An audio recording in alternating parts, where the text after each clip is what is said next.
Come with me, and you'll be in a world of angry masturbation. Hello, it's Yahtzee again. I've done angry masturbation before. I don't know. Okay. Because I remember thinking to myself last time, because now it's been a fortnight, so I've got to remember where we are and what we're doing. Oh, love that sound. I vaguely remember what the crests are for. And it's Resident Evil again. Yeah. And Gabriel's in command.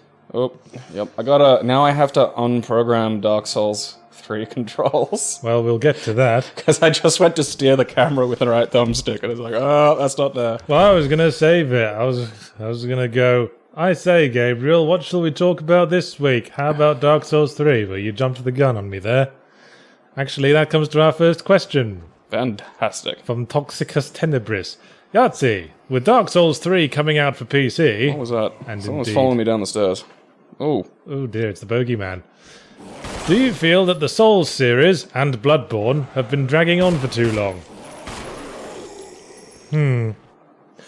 Well, I don't want to say too much about Dark Souls 3 or my opinions of it, because I'm reviewing it, obviously.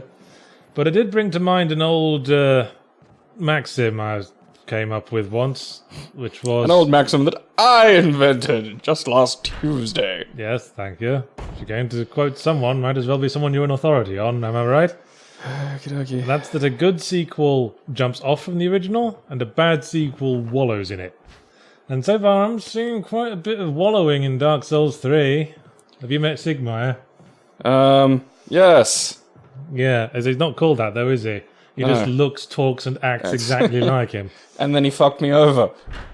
Yeah, he does that. Yeah, there's a lot of Fucking axe for his face when I see him next. I don't think you're at it yet, from what you told me earlier. But there's an area that's basically copy pasted from Dark Souls 1. So that could make an argument that the series is showing its age a bit. Yeah, like the problem that I find with it is that I really enjoy it still.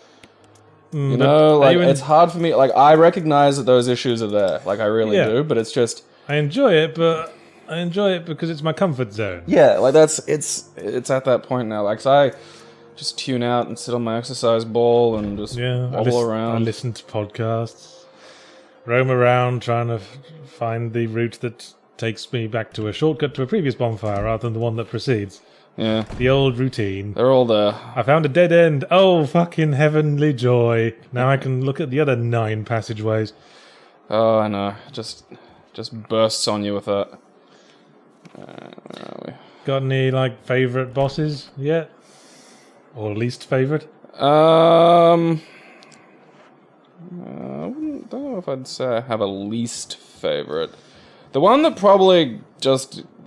It was one of those weird situations. Have you ever had those Dark Souls bosses where you think that they're just absolutely brutal and you're going, oh, how do I deal with this? And then for some reason when you fight them the next time, just a bunch of the attacks that were hitting you just seem to whiff magically, or it just seems like he just doesn't do like the big Omega attack as much, and it just seems like easier somehow.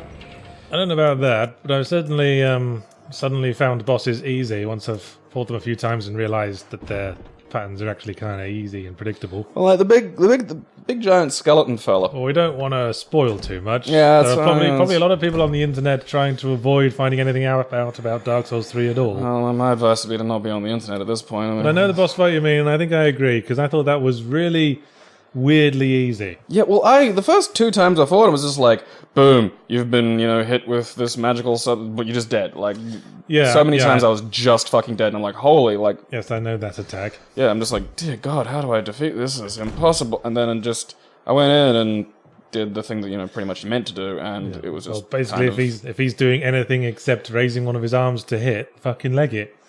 That's how you avoid the kill everything attack. Yeah, but the problem is if you leg it too much, he scooches you right up. Well, then you get your dodge rolling on. Yeah, but you can't dodge roll the vomit. Can't you? No.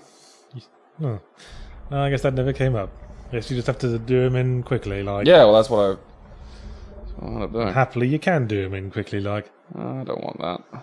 I guess I've been... Oh, wait, no, yeah, I do. I've been playing as the knight, who's like baby class, because it's my first go-through, and I don't want to have to worry too much about being clever about stuff. Yeah, I'm but I'm warrior finding it- or whatever. I find it Axe kind dude. of almost too easy because I've tried out different like super weapons, but nothing has been able to beat my starting longsword. Yeah, I found that as well. Like, I got the starting axe, and I keep getting things. I'm like, oh, will this be the? I'm waiting for that moment where I find my leg. Yeah. I mean, in Dark Souls 1, for me, that would usually be like Quaylag's Fury Sword or the Gargoyle Halberd.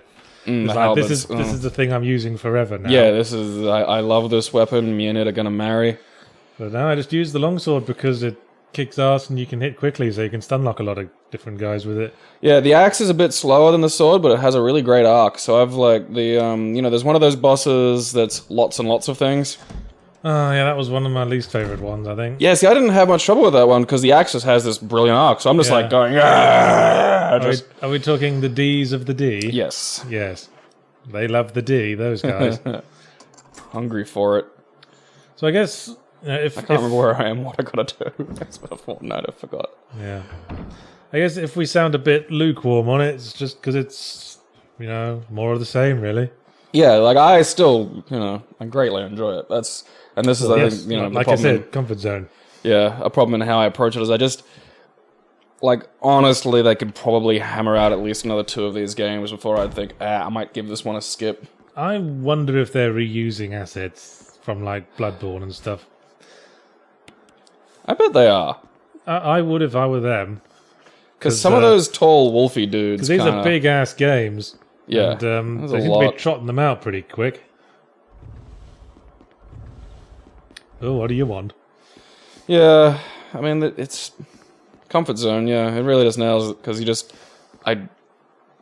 if I'm bored, if I'm stressed, if it's anything, I'm just like, I'll just explore. I'll wander around. Yeah. Maybe I won't sit down with a goal of like, I'll beat the next boss. I'll just sit down and go, I'll just poke about. Kinda And then makes like it- 4 hours later, Kind of makes it hard to criticize, really.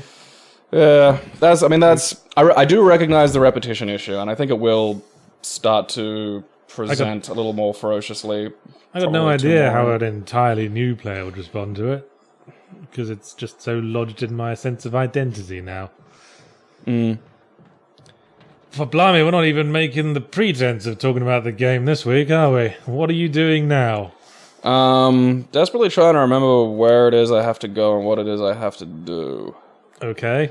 Because it's what been have a you... fortnight and I've completely kind of forgotten. Now I'm thinking about Dark Souls. So Right. I need to I do need to sort of. So what's the most recent thing you picked up? Alright, okay. Now I got, Squirty taps. yeah, but like, That's the other thing with Yeah. Dark Souls is trying to remember the stuff you need to do. Like, sometimes after I've played for a while, I just briefly look at the wiki just to find out where the place that the key I just picked up opens is. Mm. And I'll, like, suddenly start following a couple of links, and then I'll go to my next session with, like, 3 or 4 things I need to check up on. okay, alright, I need to go across the other side. 'Cause I need to poison that mean tree. Right. That was in Silent Hill, wasn't it? That was like a thing with roots you had to kill. They pop up in a lot of these, I think. Yeah. Oh, wait, wrong way. So if you're where you said you are in Dark Souls 3, you'll have gotten past the rope bridge, Yeah. right? That was a nice set piece there, because they didn't tell you what to do, but you could figure it out pretty easily. Yeah, it was, Alright, now I'm... You gonna finish that thought? Yeah, because you can even run past the thing that sort of even suggests that's... Yeah, you don't even have to go on the bridge. You don't even have to notice, or you have to... Yeah. Oh yeah, you can run past it, can't you? But yeah, it's one of those great, like, you can miss it, which makes it all the more fun when you find it. Yeah, and speaking of you can miss it, did you know you can climb down the broken bridge? No, I did not! And there's a whole new area past the climbing down the broken See, bridge. this is what I mean, like, how... That's what I found out from my wiki look.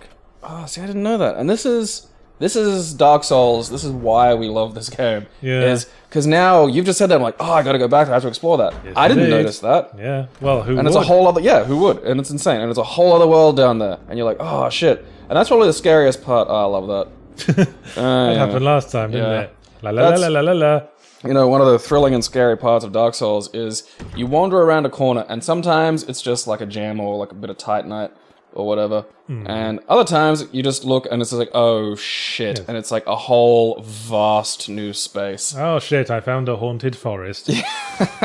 Who left this here? What was that doing there? And then you sort of wander into there for like a few hours. Alright, there we are, gotta go. Stop muttering. Woo! Oh no, don't want. Well, let's not talk in riddles for the Dark Souls 3 spoiler avoiders. Let's just move on. Yahtzee, what part of the English language annoys you the most? That's from Ramorel. Ah. What part? Ugh. Fuck. Probably pronunciation. Yeah. That's an arse. Because it's so contextual in English, isn't it? And I was a big reader growing up, so there's a lot of words I didn't really know how to pronounce, but I'd seen written down. Oh, there's the good old slowdown. Oh, bum. We have not fixed this. I updated the video drivers, I've did turned everything. off the... I've deactivated the virus protection, I even deactivated Dropbox just in case. I'm not sure why those would be an issue, but... Yeah, just power through it. Well, I want to... Because it fucks up my ability to fight things, and there's a Crimson Head in there. And I might just... Ah, Jesus. Well, let's say Go on to hello. fucking- Yeah, well, I'm gonna bring out Mr. Shotgun, who will make the process a little swifter. The shotgun is our friend. Yeah. Pronunciation. And I know that pisses off foreigners trying to learn English as well. I still remember I was All the contextual stuff. about 8 or 9, and just being angry when Dad explained how to pronounce subtle. Subtle. Yeah, because that's what I said. And Not very subtle.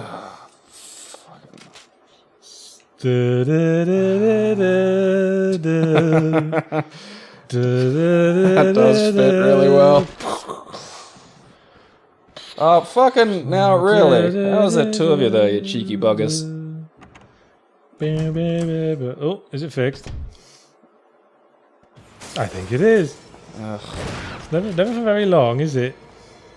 That's why I was just kind of like waddling around and sort of, I'm not wasting shotgun on you. I'll tell you what did annoy me was when I put out this today's, on the day we're recording, judging by the cover. Because I did an episode on Street Fighter 2 Yeah. and a couple of their original box watched arts. There is some cosmically bad. Everyone got up my arse about how I pronounce the character names and that. Oh, okay. Well, so give us a run through. Well, I said Ryu. Yeah, that's wrong. Yeah. Ryu. Ryu. I'd like, as in the siren. Ryu. Was there anything else?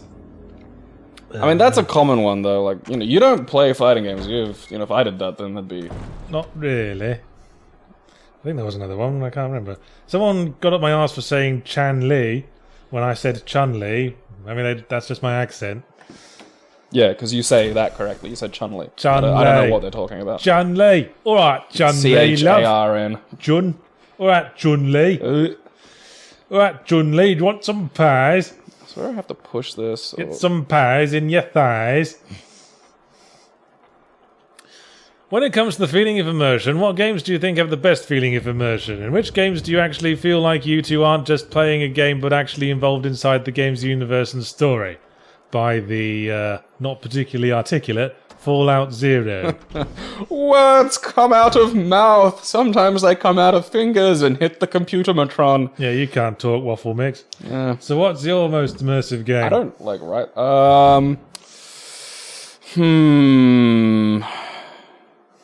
Is it bad that I just want to say like Dark Souls again? Like that's No, you go ahead. my answer to everything at the moment. Well, I mean, Anything you can zone out playing is probably immersive. yeah, like there's a guy at that window. I see you, Mr. Peking. Hello? You naughty bugger. He's going, is this the right place for the viewing? I can't find the estate agent. The viewing. I think immersion can be really impacted by external factors. Like if you Well, yes. if you turn off the lights and put on the headphones. I tell you what I got immersed in was playing with the VR helmet. Huh. Because that's a really good game for playing. A lot of VR games, they make the mistake of taking control of the camera from you, and that always makes me feel sick. because my head's not. I'm not seeing things that my head movement reflects. If you see what I mean. Yeah. But I was alright for that. Even though, you're jumping off buildings and swinging your viewpoint all around the place. I never really felt sick playing that. I mean, I'd just get completely lost in that because I had headphones on as well. And I'd only stop when I'd realised absolutely anything could be going on around me, and I wouldn't know. Someone could have broken in and nicked all my stuff. Here we go. That's what VR are you using? Me old Oculus Rift DK2 dev kit. Oh, okay. So you haven't... I haven't used that in a while. You haven't, No, I haven't got the new one, the commercial grade one. So I'm thinking of getting a Vive. Well, I that's haven't used any of them, so I can't tell you much. What good are you? Should be doing these things. There should be a place where you explaining can, these things for me. There should be a place where you can test them out. Yeah, I'm surprised they haven't done kind of the roadshow thing where it's like, come and have a fucking look. Yeah, because you really need to experience it for yourself before you want to splash out money on it. There we are. What do you know? I finally figured out that windows are quite breakable. Maybe they just summoned his head. Maybe they just summoned the bottle. Yeah. I guess they were talking about immersive storytelling there. I don't know. I always find the most immersive. It says universe and story. Yeah, I always find the most immersive stories are the ones where they take a light touch with the dialogue and characters. Well, that's where I think I'd go straight for Dark Souls again, is because like the way you've prompted me to explore this new area, like there's just so much discovery and so like hints of plot that just make you hungry for more. And if we're talking about immersive story, I'd say Half-Life. I'd say the silent protagonist works pretty well for it there. I always think when the games go overboard, like Dragon Age or Mass Effect, and there's tons of text, and you have to pick your line to decide your character's personality, that sort of takes me out of it a bit. Because, when you try too hard, every little thing that feels off is exacerbated somewhat. Gabe, if you had a personal mascot, what would your mascot be? Yahtzee, do you consider any of your characters be your mascot? Well, yeah. The mascot for Zero Punctuation. The literal, actual mascot that you developed and have been using for 8 years now. Who appears on t-shirts and stuffed toys. And I still have a box of those toys. What about you, Gabe? Do you want a mascot? Isn't the fatter imp my mascot? I thought that was already done. I don't know. Never really thought about it. I mean, why would I need a mascot? Well, quite. I mean, you don't really have a product. No. A product for the mascot to represent. If forced, I found a picture on a wrestling forum that is the wrestler Tomohiro Ishii, who is a Japanese wrestler.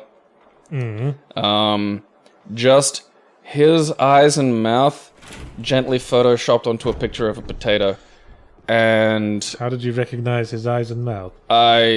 He's got a very distinct face. I see. And it just broke me because he's a wrestling shaped human being. Like he's kind of like a magic fire hydrant. He's just this amazing necklace little nugget of a human being, and his face on a potato fucking just cracked me up. So I don't know. Well, a potato with Ishii's face there. Maybe mascot was the wrong word. How about avatar? Avatar? What if we were in the world of Snow Crash or whatever, and like VR? What would you choose for outward appearance in the VR world? You could pick everything from a normal human to a sausage on wheels. I don't know about a sausage on wheels. Haggis on wheels? A black pudding on wheels.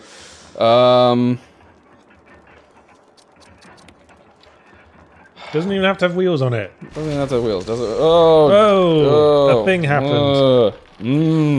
I don't know. See, it's the same way I don't really use like handles on the internet. Like I don't. Still bleeding.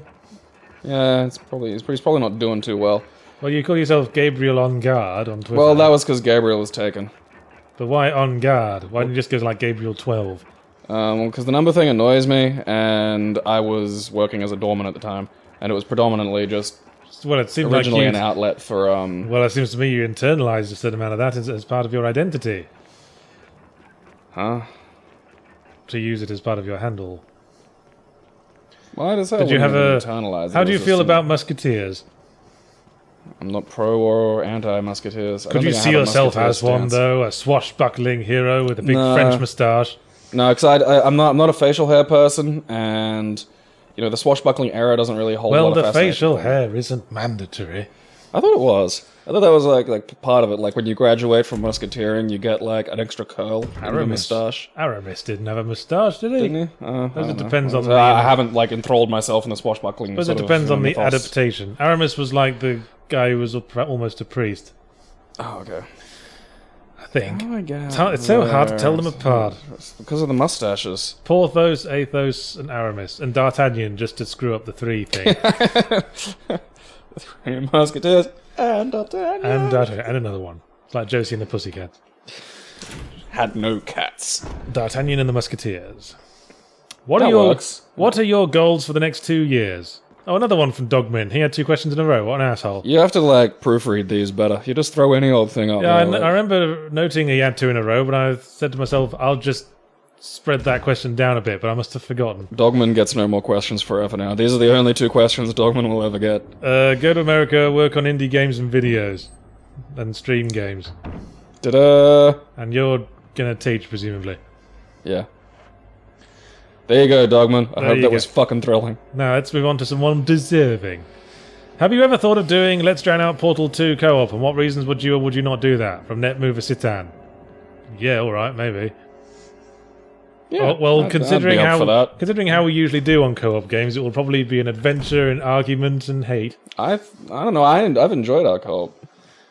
What was the one where we were really shitty? How many co-op games have we? I don't think we we've done tried that many. playing Nuclear Throne, but we didn't even use that because that video was so crap. Yeah, but that wasn't. That wasn't because we were entirely on us. I don't think. Oh, that's right. Keep talking and nobody explodes. Things got quite combative there Oh yeah. because you were so dumb. What do you think of reviewers who do not play games for extensive times or address the longevity of games? Did this hurt the gaming industry in a way companies only have to worry about the first impression and not the end game? From Butler Seth. I think it's less that reviewers aren't playing the whole game and more that most players don't play the whole game, that gaming companies don't worry too much about the end game. Something like 20% in your average game that actually has a beginning and end. Something like only 20% of the players will actually get to the end. Could that be an issue of just, how much game exists in the world now? Like how many games we have? And It's possible, yeah. I mean, you could blame it on any number of things. People not being serious enough. Take my hobby seriously. Validate me! I don't think there's any inherent problem with games. People, There's so much fighting for your attention these days in entertainment. Yeah. You remember the days when you're just stuck with whatever the TV channel deigned to put on? Oh, fuck, man. Especially, shut-in neats have it so fucking good these days. Like, I had to do that when... what was it like when you were a fucking lonely weirdo? It was brutal. The internet wasn't as fucking fun. Because it wasn't until, 2005 when you could start downloading fucking everything. I remember reading a lot of webcomics in the early days of the internet. Nah. Took whatever I could get, really. I even read Sluggy Freelance. You'd get on a bored. fairly regular basis. You'd get bored of the internet. You could easily just go, I find this, that's the internet used up for today. I'll go... I watched loads of network TV. So much Oprah and Passions. Yeah, back in those days, I'd just leave the TV on. Yeah.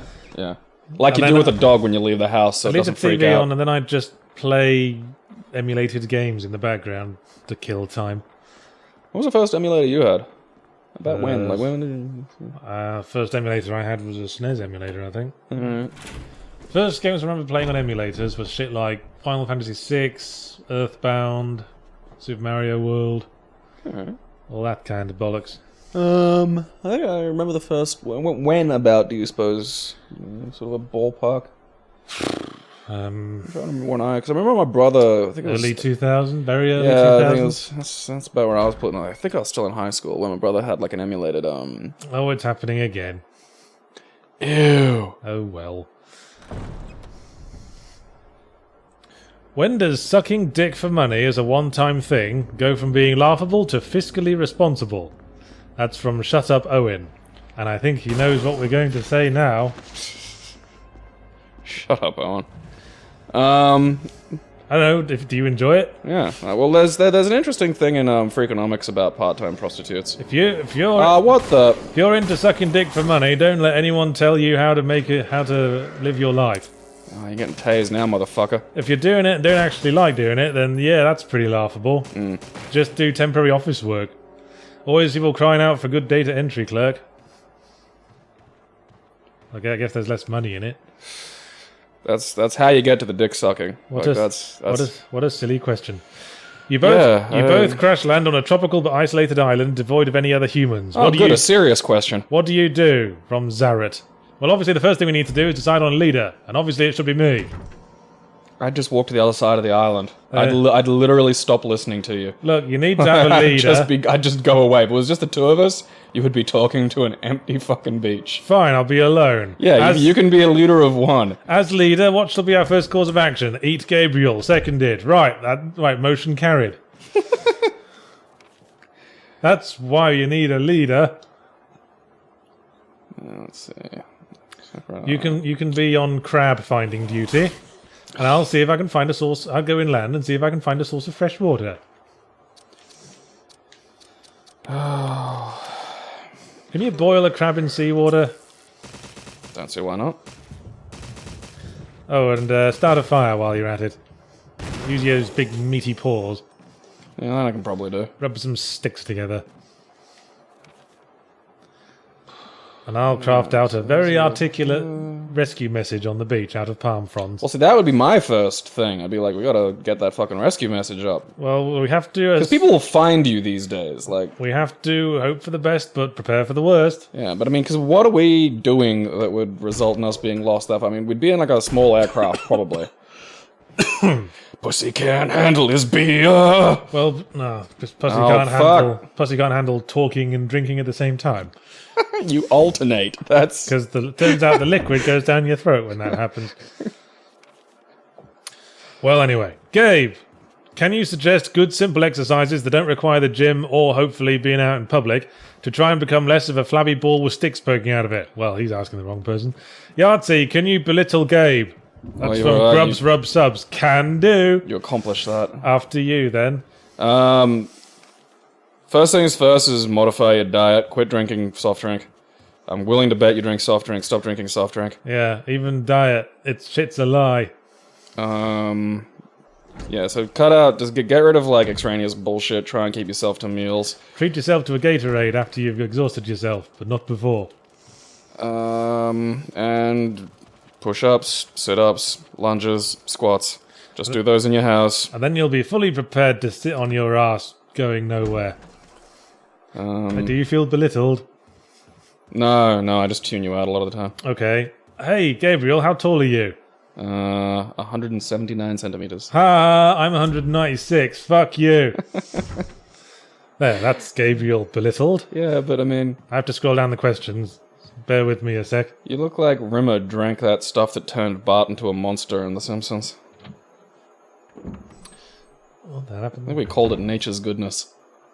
What have you done? What are you doing? New. You mentioned in a recent Drown-Out you don't like the phrase, "it gets better later," when describing games. What about games with steep learning curves, such as Dwarf Fortress, where the initial difficulty may turn away players? That's from Master Saturday. Well, if it's hard at the start, that's not really gets better later, is it? That gets better straight away, because I love hard games. But if you're talking about being obscure at the start, then... Bleh. What would you think Dark Souls could fit into that category? Like, there's a little bit of, like, you just don't know what the fuck's going on, or if... Like, I think that's probably some of the... You know, you're not sure whether the game's hard or whether you're playing the game wrong. I think that can be a bit of an issue. I mean, if you're clear on all the controls and stuff, and you're still not liking it, that's when it gets better later doesn't really work. Yeah. As an excuse. If you're getting the most out of it, and it's still not good, that's the end of it. I'd say. I'd agree. Well then, so much for that. There's a whole bunch of questions from last week we never got to, so if I'm going through them quickly this week, that's why. Let's belt through this. Yeah. All right. Do you have any favourite old-timey or modern cliches or similes, e.g. the straw that broke the camel's back or early bird gets the worm? From Boober Calrissian. I quite like northern turns of phrase. Like there's now queer as fork. That is an interesting... That's fascinating to listen to. Well, it's where the series Queer as Folk took its name. It basically just means that there's nothing stranger than people. There's now queer as fork. How about you? I did not know that. You got any sayings your mum and dad used to say? My mum used to say me and thee, and I think I picked up that one. To say it to mean me and you. The only thing I picked up from mum is a habit for pet names. Like, mum would call me all sorts of weird little pet names, like poodle and sausage and stuff like that, and that's... Sausage does fit you. I think we established that earlier. Haggis on wheels. There's two... There's one that Dad used to use that's always stick in my head of just, when me and my brother were acting up, it just, He's still not dead, I see. Yeah, I'm wondering. He's just having a nap. Yeah, I should just leave him alone in the house. That's fine. Yeah. I'll just go for a walk around. Yeah. I think he just going to get him. He needs his space. Yeah, that's it's important to recognize that in the healing process. Nothing more we can do for him but leave him awkwardly crushed up against a wall while seriously wounded. Fucking get it in ya.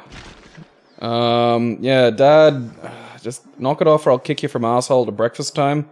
Nice. Is one that is stuck in my head forever. And I asked him one time, and I thought I'd challenge him and just go, how does one do that? And he just glared back and said, special boot. And I didn't have an answer to that, and so the argument was over.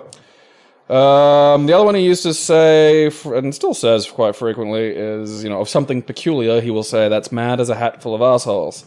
Right. Which... I again asked him... Yeah, I don't think it needs analysis, that one. No, well, I asked him and he just said, well, a hat full of arseholes is pretty strange, don't you think? Alright, well, yes, it would be. Yeah, and I'm just like, fine, alright. Not half as strange as choosing to wear such a thing. Well, that's what I was trying to figure out. Like, is it a hat, like just a bowler hat full of bums, or is it a hat full of people you'd define as assholes? Like, there's a lot... A question for the ages, perhaps. I need my fucking lighter.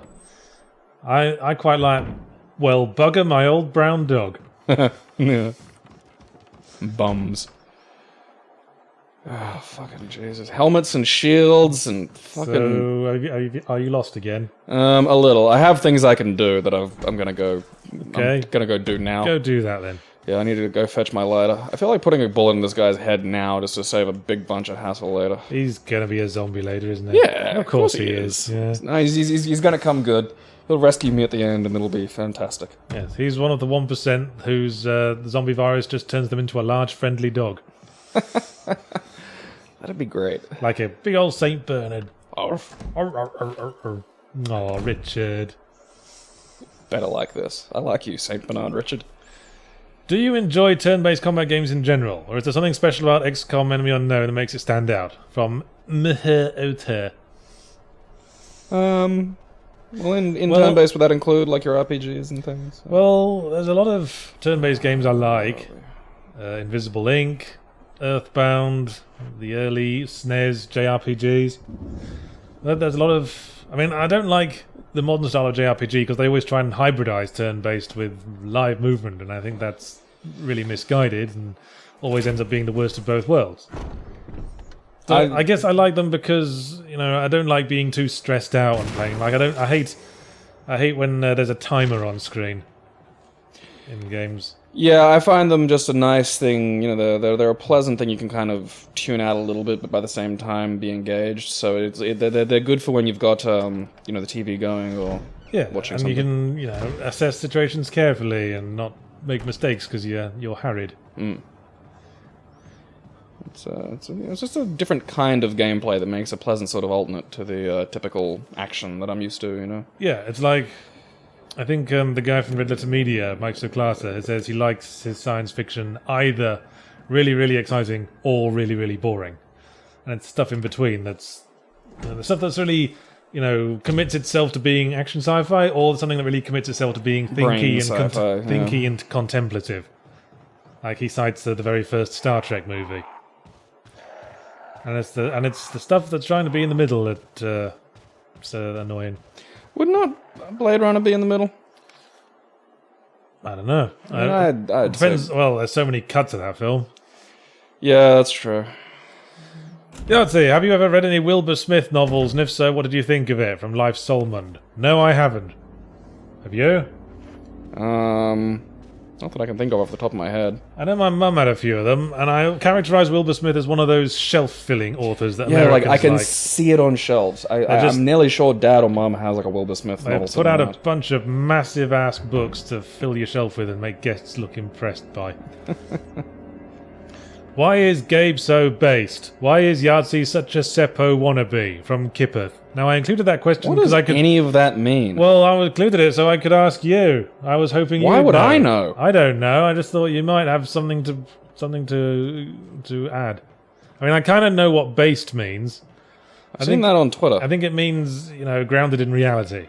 I've been called that as well, after I talk shit about social justice warriors. Okay. As for Seppo, your guess is as good as mine. I've literally never seen that. Seppuku? Are you saying I'm suicidal? Because I'm not. Zeppo? Because I'm Marx not. Brothers thing? Not these days, anyway. Is that where we're going with this? Let's leave that where it firmly belongs in the past. Yahtzee, what's your favourite bottom episode or favourite bottom live from FV4030? I think the best bottom episodes were always the ones where it's just the two of them,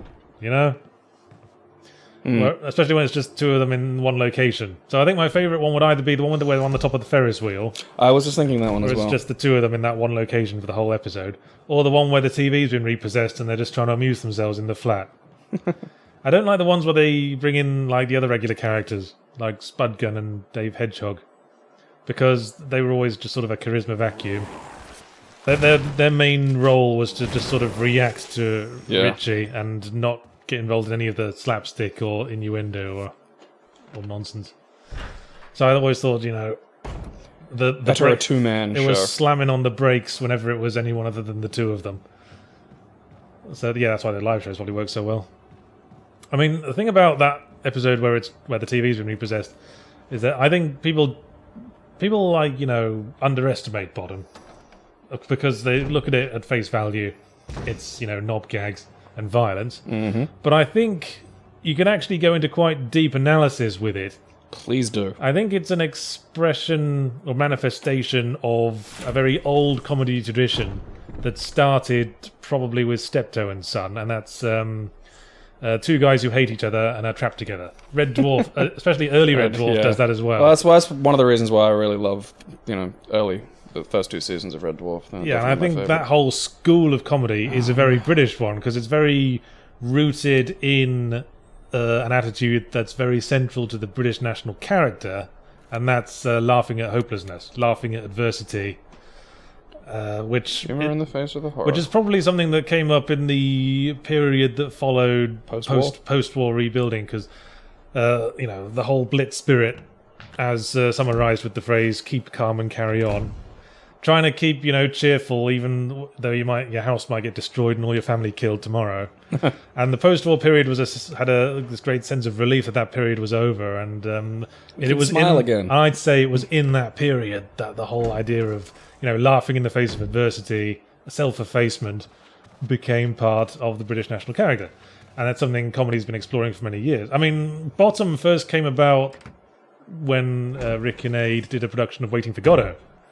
I did not know that. This is incredibly interesting to me. It's an expression of the same sort of attitudes of the philosophizing in the face of hopelessness and a total emptiness of existence. And it's just and Bottom is just sort of that pushed through a filter of 90s post-alternative comedy, post-Thatcher's Britain sort of environment. Am I analysing hard enough? No, yeah. I think there's actually quite a bit of depth in the relationship between Rich and Eddie as characters, and in that episode, Culture, their relationship, you can see the entire spectrum of their relationship. There's bits where they act like, husband and wife. There's a great scene at the start. Oh, fuck off. There's a great scene at the beginning where they're trying to fill in a crossword and failing completely, where they're doing the husband and wife bit. And then they actually start getting really chummy around the middle, and things get tense during the chess game. Now, there's a very funny bit where Rik Mayall attempts his chess move, and he just has totally misunderstood the rules, and he just pushes them all forward and shouting like as if they're in a war. It's you have to see it yourself. It's funny. And then it just descends into trying to kill each other with umbrellas and extreme slapstick violence. Oh, I saw a video a while back that did piss me off. Oh, which was it was a YouTube video, I forget by who, of 3 American students reacting to Bottom, having never seen it before. I hate reaction videos. It's just the stupidest fucking thing on the internet. Well, I guess, I can't get too angry because it's a completely different, cultural background. They just didn't get it at all. I mean, what did they say? How did they react? Well, react to the reaction for me, Artsy. I want to be entertained. Well, it was the episode Gas, which is another good one. Not the best, but it's another good one. I especially like the bit where they're dealing with the gas man and trying to stall him, and then accidentally murder him and trying to hide the body. And then one of them was focusing on just asked, how are these characters smart enough to siphon off gas from next door's apartment? Okay, that's cosmically missing the point. And then they did the scene where Rik Mayall's like sort of creeping through his landlord's bedroom, trying to go unnoticed, and then he gives into the temptation to look at his landlord's girlfriend under the covers, and they were just going, "Oh, now I feel uncomfortable." Oh well, who could have guessed that was coming? I feel uncomfortable. Because obviously we're supposed to completely identify with Richie and Eddie in Bottom. Obviously, we're not supposed to think of them as the absolute nadir of society, and that's the whole joke. Now I feel I'm not directly seeing a facsimile of me on the screen. This isn't a mirror. I'm confused and angry. Well, that was. I think we talked about this before. Like, that's why the young ones wasn't exported to America, because someone asked the producers which character was supposed to be the hero that the audience related to. And you don't get that. You don't get to have it. Nope. No, because self-effacement has never been part of the American national identity. That's one thing I love about Make America Great, is it's a tacit admission that they're no longer number one. Yeah, I think that's the closest they'll ever get to just go, yeah, right, we actually suck shit at loads of things. You could never do that unironically in Britain. Oh, yeah, like Australia as well. Like, just... And even in Britain, even displaying the flag in Britain is considered gauche. I mean, it's done here, but by submorons. And that's the general attitude, is that if you run around with the Australian flag on you, you are a submoron. Well, that was my fun Bottom analysis, where I picked up the Waffle Iron. Yeah. Anything to add? Isn't it? No. Well, Bottom's not my, I've seen it, but it's, it's not something I've put a lot of thought into, so I wouldn't it's something I've been watching a lot. It's something I find I can always watch, Because it's not humor that kind of loses something if you've heard it too many times. It's the absolute rawest sort of slapstick comedy. And they're absolute masters of timing the fake blows and the hilarious sound effects when the saucepan hits. And you can always laugh at, Richie getting hit with a comedy bong noise and then falling on his ass. Who do you think's the least worst out of the pair of them? Out of Richie and Eddie? Yeah. Well, it goes back and forth, doesn't it? I mean, Eddie's a cheerful and less self-deluded. But he's also, an alcoholic manipulator who steals all of Richie's money and uses him for lodging. And Richie, although he tries to be nice and tries to, all he really wants is to have sex and be finally liked. But he also deserves it to a certain extent because he's a self-deluded, wittering twat. And a bit of a prick. If we're talking about episodes of Bottom we don't like, I don't like the one where it's Richie's birthday, because I think that one is where it sort of veers on the side of needlessly cruel. Where it's just Richie, getting his ass kicked, getting his legs broken over and over again. Oh, yeah, that's right. on his birthday. Because I think that time his only sin is wanting a nice birthday. Yeah. And I don't think he's horrible enough a human being that desire alone is enough to punish him.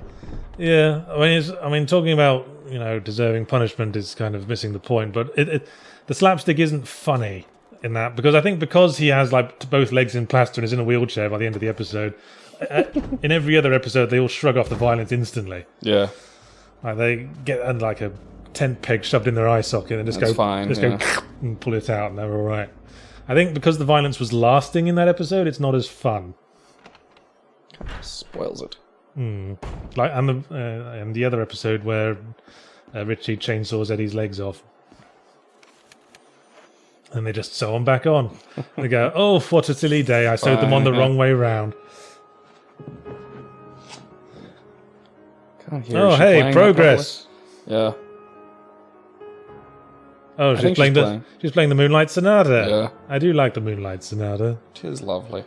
Boom, boom, if you're boom, Chris can't play the piano with his big crude man fingers, so you have to wait for... Have to let the dainty lady do it. Yeah, well, She's probably had violin practice as well. The little medical muffin, she comes along and is like, oh, I got forced to play piano. That seems like a needlessly complex code for the secret door. It is, isn't it? That's why I love all the stupid fucking what's going on here? That's a joke in a Korean comic strip I've seen.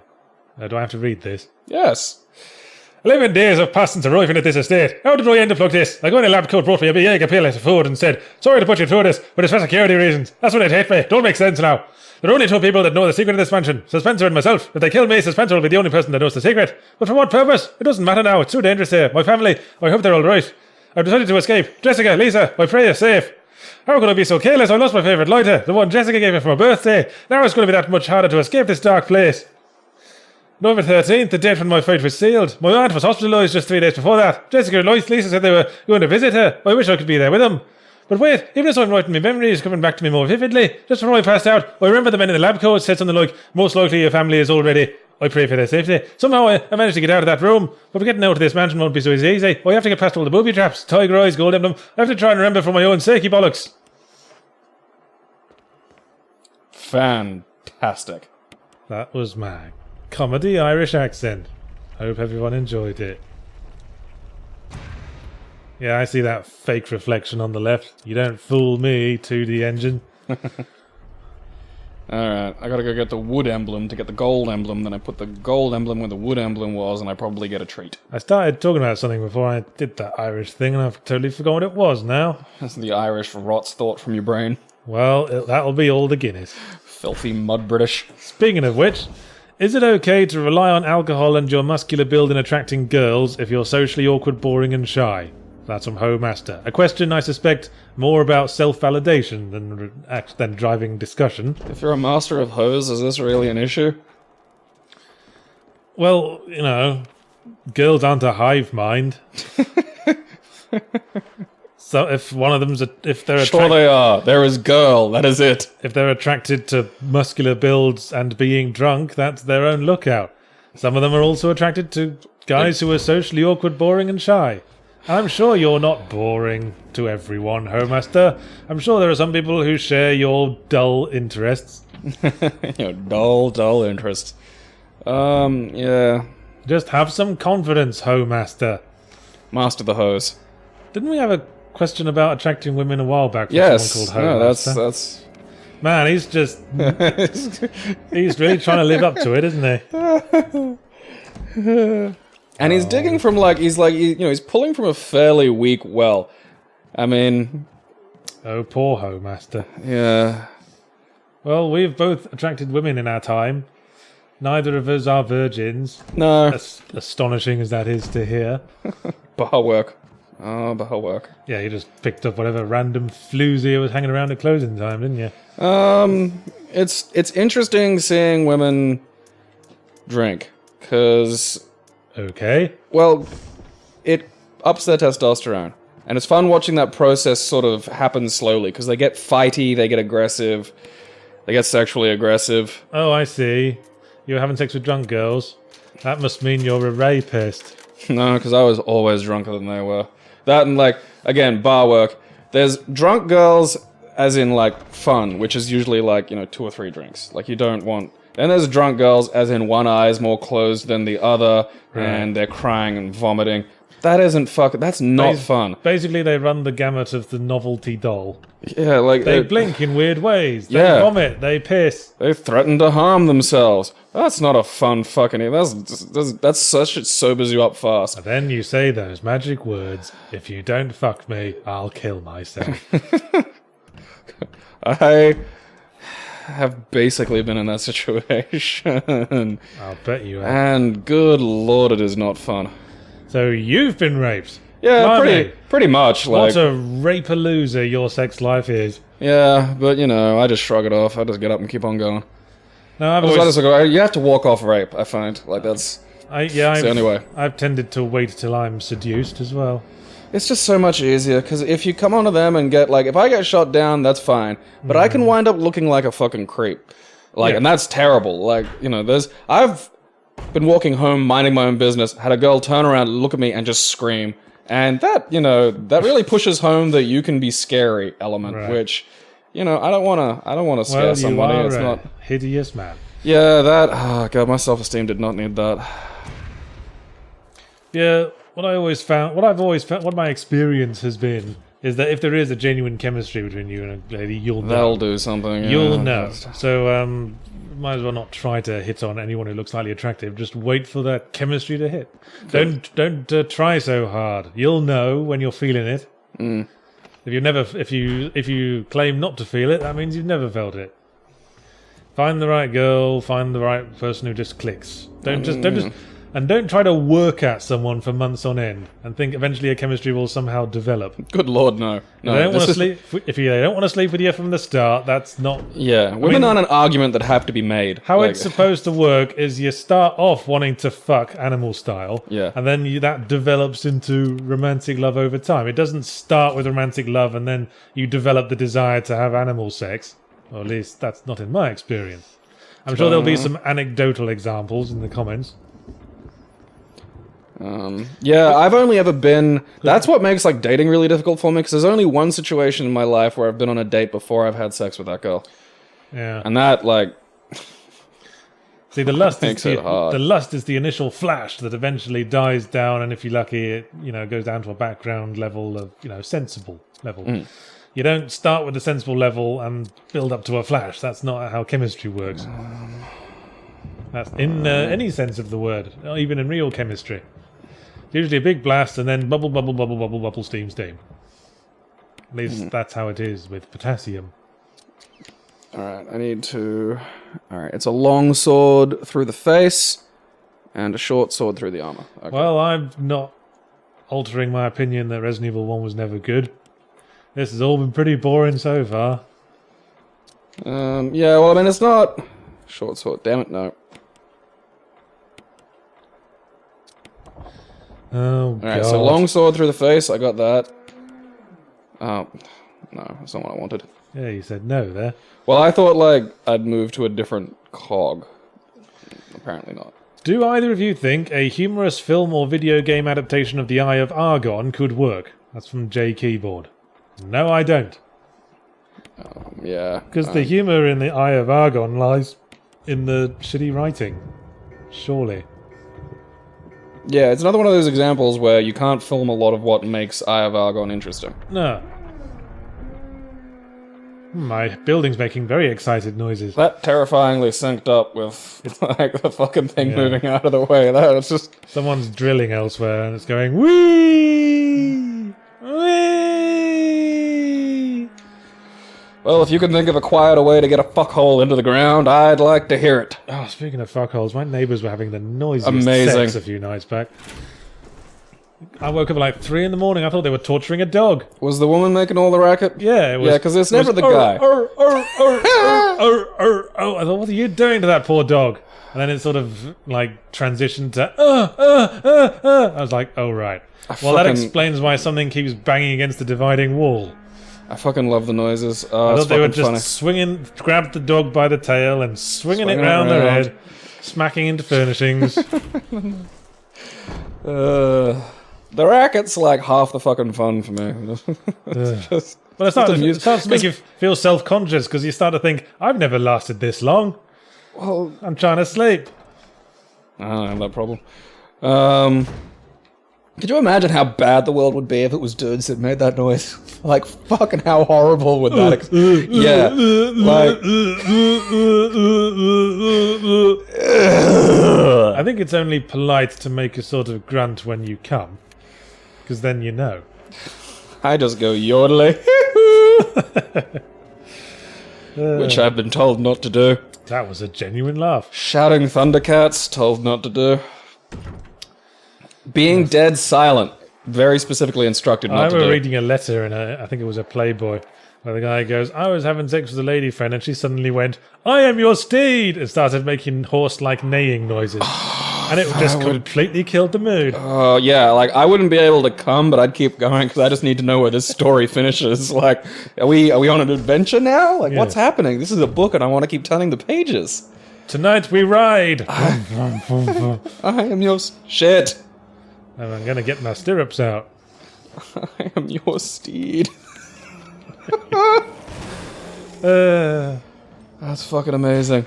See what a laugh we have when we keep the questions fast-paced. I am your steed. No girls ever said anything that fucking weird. Like, just kind of the standard shit in the general racket, which is made all the worse if you tell them to try and be a bit quieter. Oh, fuck it, it's all helmets. Suppose you could make a film in the spirit of the Eye of Argon and making something deliberately bad. You'd have to twist it and make the terrible writing into terrible filmmaking. The problem is there's plenty of that now. Like, I don't... Well, the thing is, what makes the terrible writing funny is that it creates images in your head. Well, it's word jokes. It's like they hung in the air exactly the same way bricks don't. You can't film it. You have to willfully misinterpret the sentence. To imagine something incredibly silly. Like that scenario we had where the advisor was riding on top of the emperor from the way they were describing it. You could film it, but the joke would be lost. Because the viewer would just go, why is he riding on top of him? Yeah, well then it just becomes a dumb sight gag. And it's not funny. Like, there's a visual element, but it's... Well, I suppose if you pushed it in a sort of non sequitur Monty Python way, there could be some gags in it. Then it becomes too deliberate. It's the earnest seriousness of Eye of Aragon, which I think, again, adds to what the resulting absurdity of the writing does. Yeah, just watch bad films that were made earnestly. The Room would probably fall into that category fairly easily. The classic example. Alright, here's a nice philosophical one. What are you in the best circumstances? From Long Range Sandwich. What am I? What is the center of your identity? When I know what I'm not, I'll know what I am. Okay. I am a creative? How's that? Da-da-da-da. What are you? A fat bastard. Yeah. That sounded so weary. Am I boring you? Yeah, I suppose I'm a fat bastard. Well, it's one of those, just kind of pointless little Zen koans that I just don't care about, to be honest. I suppose. Like, what are you? Fucking, I'm a sandwich with eyes. I don't care. Yahtzee! You previously talked about the challenges you face when video games start coming in more liquid states with DLCs, patches, etc. Certainly have. I'd be able to drink a game. Certainly have. One of my bugbears, that. Do you think more mediums might adopt this? That's from 1098766. Now, that's an interesting question. For example, could you picture, say, a book, like an e-book? Like, it gets poorly received, so they bring out a patch that changes some of the text. Do you think that might happen? I mean, they already kind of do that with films with test audiences and reshoots, don't they? I was going to say, wouldn't an editor, isn't that process almost built into literature as it stands? I guess. And I mean, you could say you release a really buttfuck awful book self-published on, Amazon or whatever. Well, the thing is, if people read that and didn't like it, I wouldn't expect them to pick it up again. I wouldn't rewrite it and say it's better now. Look it up, because it spoiled all the plot points and the characters. Yeah, because things that happen. I don't think a book's a good example, because a game can be made good. Well, that's moving into the technical rather than the emotional side of it. Well, that's and other mediums like film and story and television are almost entirely. Well, what would a reboot would fall into some of that category, wouldn't it? I mean, those. I mean, The Thing, the 1980 version of The Thing is a remake, and or deleted scenes in a film. Yeah, or director's cuts. Or director's cuts, as we mentioned Blade Runner earlier. So yeah, I guess they already do that, and I guess it. The fuck's the shield door? I forgot what the shield door is. But I think you have. So yeah, director's cuts. That already exists. But there does tend to be like a definitive version, and usually the thing that comes out first is Blade Runner. Is what's accepted as the definitive version. Well, I mean, Blade Runner was going through a lot of permutations, and they even like refilmed stuff and had Ridley Scott wandered back in and was like, "Oh, we're gonna fiddle with it again." I heard and then there's fucking. They're doing some Suicide Squad reshoots in response to the current response to the absolute shit show that the DC Cinematic Universe is turning out to be. So, the thing that makes it so much sadder is just how gloriously fun. Fuck. The Marvel movies are. Like it just. DC's not fun. Well, I mean. DC's grim and murder and dead parents. I want to try and, I will try and defend them a little in that no one expected the Marvel thing to do this when they made, like, Iron Man. So it kind of, that was just going to be a movie that came out. And then suddenly it was like, oh shit, Marvel some movies, like, make now, like, just a baffling amount of money. So no one expected that to happen. So DC were kind of caught on the back foot where suddenly everyone looked at DC and were like, well, where's your giant movie series? Well, there would have been props to them in that they're not trying to do exactly the same thing as Marvel. They are trying to create their own identity with it. Yeah, I think there is some of that. I'm not saying they're doing it well. Well, no. I mean, good lord, no. They're just not fun, are they? It's largely a shit fight, and they're impatient. They're trying to jump an awful lot of guns with fucking what they're doing, because it was like 5 or 6 movies before Marvel got to the Avengers. I mean, I think the main point against Batman vs Superman is Batman can be the grim one. That's fine. Superman's not the grim one. There's meant to be a counterpoint. Superman's hope and fucking titties. the American dream and up to your old tricks, are you, Luthor? That's Superman. He lives in nice, shiny metropolis where things are happy. He's not from the dark, grim, black, noir-y Gotham, where you have to be a little bit psycho to be its defender. Yeah, and I think there's a lot they could have done with 20 years in Batman actually losing his mind a little bit. Well, quite. That's the Dark Knight Returns, isn't it? Yeah. I mean, there was room. All right, wait, no. Yellow. You're mumbling. Red. Yo, I'm talking. Oh. I see you, Mr. Sneaky. Think you can hide? That's a crow. Yeah, they attack me. Okay. Eventually. When they get around to it. Alright, I'm looking over there for some reason. Yeah, they will. Like something, I know, I can't remember what exactly, but something bad happens to me. I need to scroll down again. Yeah, go for it. Bracelet, necklace, crown. Okay, green. Wrong thing. I don't understand. Okay, green crown, purple necklace, fucking blue bracelet. Okay. Wait, orange bracelet. Okay, press it. I'll see what happens. All right. No, I don't want a green. Okay, so that was pretty orange, wouldn't you say? Yahtzee, you being a beautiful classic rock butterfly, the Beatles or the Stones? From songs about fracking. Well, the Beatles, obviously. I mean, I like quite a few of the Rolling Stones' songs, but you can't argue with the Beatles being one of the most influential forces in the history of rock. It is like... I mean...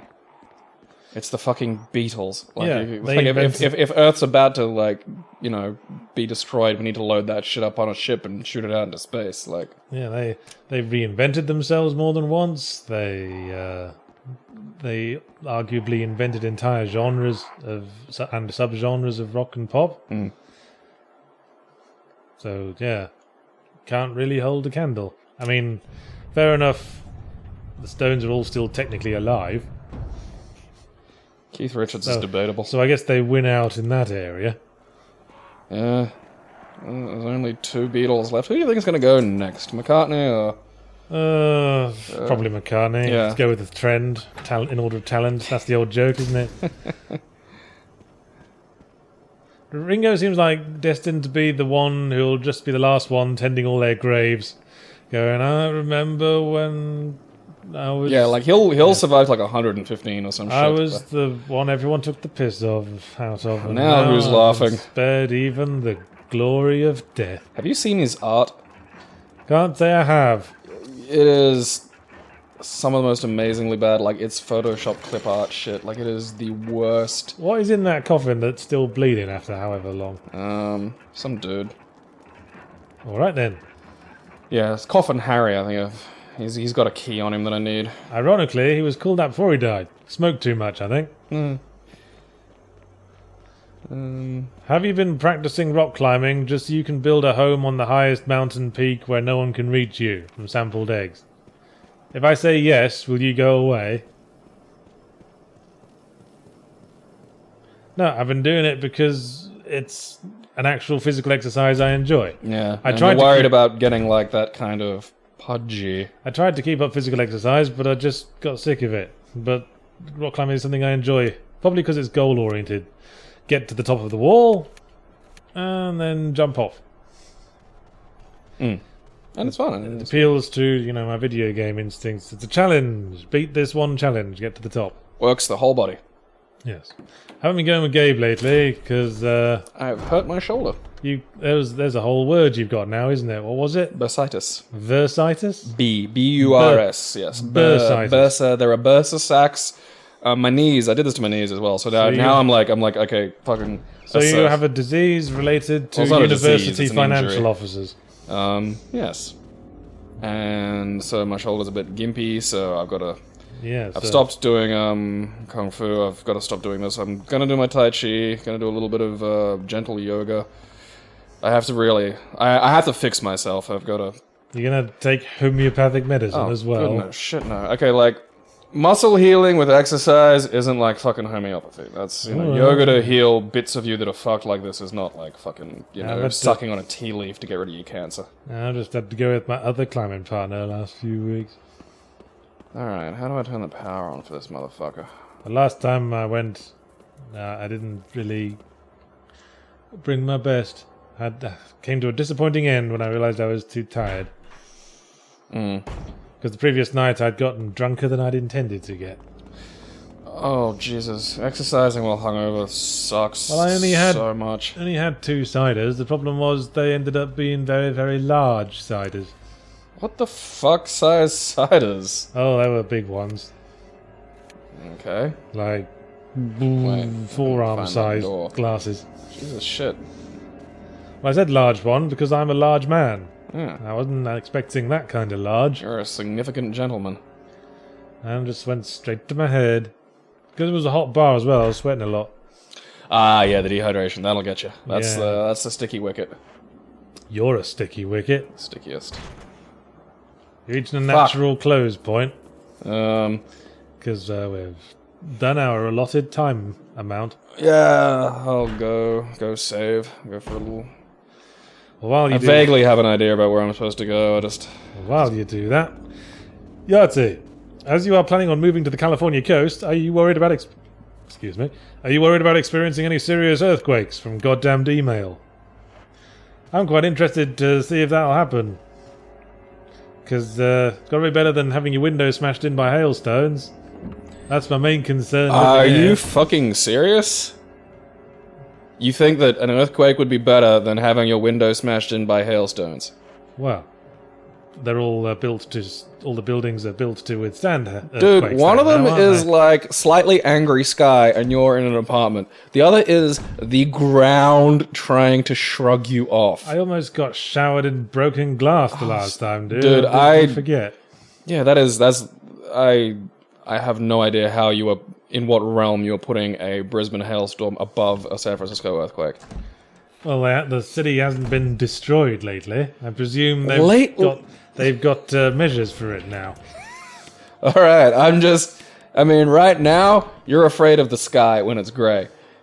I don't know how you're going to cope with the ground being angry at you. Like, Well, I'm just like not I sure said- what that's going to do to your brain. Like, Well, like I said, dude, they obviously haven't had a major destructive one in a while. so they're probably due. I'm Well, not, that's look, you know, gambler's fallacy, if you're dude. fine, then you know, great. I'm sure you'll be all right. But the idea that you'd put a fucking earthquake over a bit of a hailstorm. It wasn't even a big hailstorm. It's just kind of a shitty. It's big by weather standards. Oh, good lord. They were the size of my fist. Yeah, And I keep, as I that shit keep ain't- saying, that shit's broke my happened in Australia. windows and almost showered me in broken glass, like I keep saying. Yeah, one gave hit me in the- anxiety about one storms hit for me in the years. nipple. Yeah, exactly.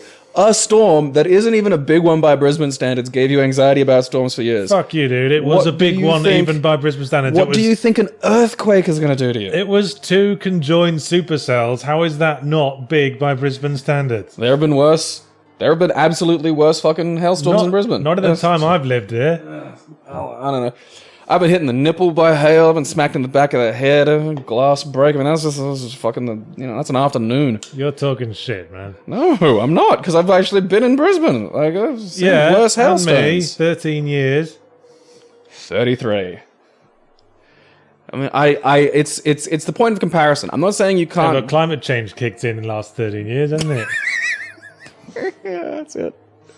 Anyway, Okay, we'll just I'll just bulldoze our way out of that topic. survive the earthquake somehow. Next time, more XCOM.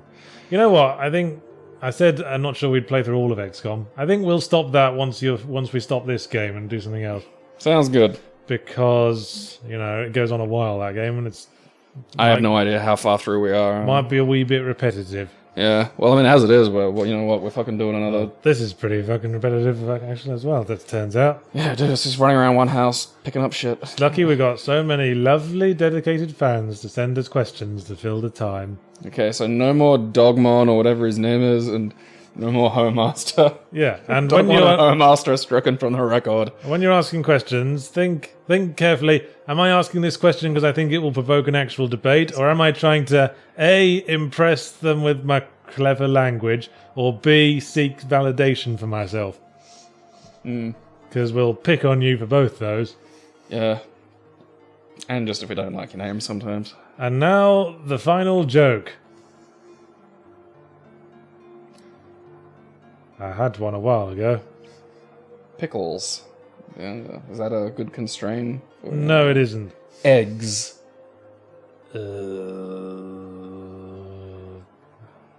I don't think I know any egg jokes. The Pope. Oh, okay, the Pope. There's a tourist visiting the Vatican, and he decides to go to visit the bathroom to break away from the tour. As he goes into the bathroom, he sees the Pope himself on the toilet furiously masturbating. And with the instinct of a tourist, he instantly takes up his camera and takes a picture. And the pontiff goes, "My son, I think you understand I can't let those photos get out. I'll give you 1,000 lira, or euros, or whatever, for that camera." Much money. And the tourist goes, "Well, fair enough. I'm not one to make waves." So he gives him the camera for 1,000 money. And a while later, the Pope has got this camera, I think might as well use it, starts taking some pictures of the sky around the Vatican, and one of the cardinals comes up and says, "Oh, I didn't know you're into photography. Where'd you get, how much did you pay for that one?" And the Pope goes, "I paid 1,000 euros. And the cardinal goes, "Fucking hell, must have seen you coming." I like that one because I didn't see it. I did not see that. Good Solid. night. That's the end. End on the punchline. Toodle pip.